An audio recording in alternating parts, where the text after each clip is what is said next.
சற்று முன் விடை பெற்றார் அமித்ஷா. அரசியல் இனி வேண்டாம். அமித்ஷாவுக்கு பதிலாக அமித்ஷா பதவிக்கு வரப்போகும் புதிய நபர் யார் தெரியுமா? அதாவது பாஜகவின் மிகவும் முக்கிய தலைவராக அமித்ஷா உள்ளார்.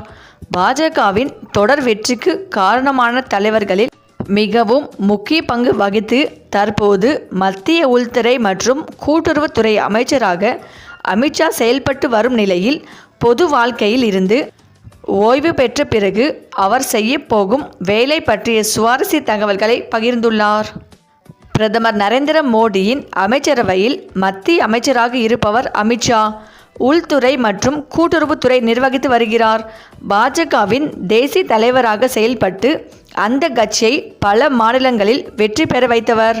இப்போது பாஜக தேசிய தலைவராக ஜே.பி. நட்டா இருந்தாலும் மாநிலங்கள் வாரியாக கட்சி பணிகள் மேற்பார்வை செய்து வருவதை அமித்ஷா தான் கவனித்து வருகிறார். தமிழகத்தில் கூட அதிமுக பாஜக கூட்டணியை அமித்ஷா தான் உறுதி செய்தார். இந்த நிலையில்தான் அமித்ஷா இன்று மத்திய பிரதேசம், ராஜஸ்தான் மாநிலங்களைச் சேர்ந்த கூட்டுறவு நிறுவனங்களுடன் தொடர்பு கொண்ட பெண்களுடன் கலந்துரையாடினார். குஜராத் மாநிலம் அகமதாபாத்தில் இந்த நிகழ்ச்சி நடந்தது. இந்த நிகழ்ச்சியில் அமித்ஷா பொது வாழ்க்கையில் இருந்து ஓய்வு பெற்ற பிறகு மேற்கொள்ள இருக்கும் பணி குறித்த விவரங்களை பகிர்ந்து கொண்டார்.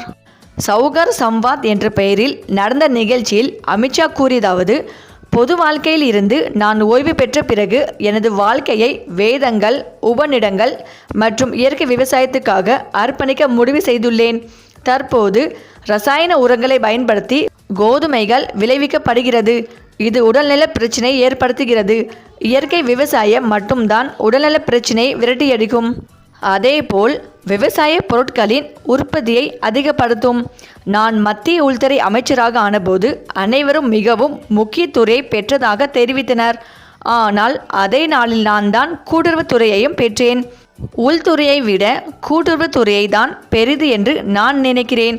ஏனென்றால் இந்த துறை என்பது ஏழைகள், கிராம மக்கள், அனைத்து உயிரினங்களுக்காக செயல்பட்டு வருகிறது என்று அமித்ஷா கூறினார்.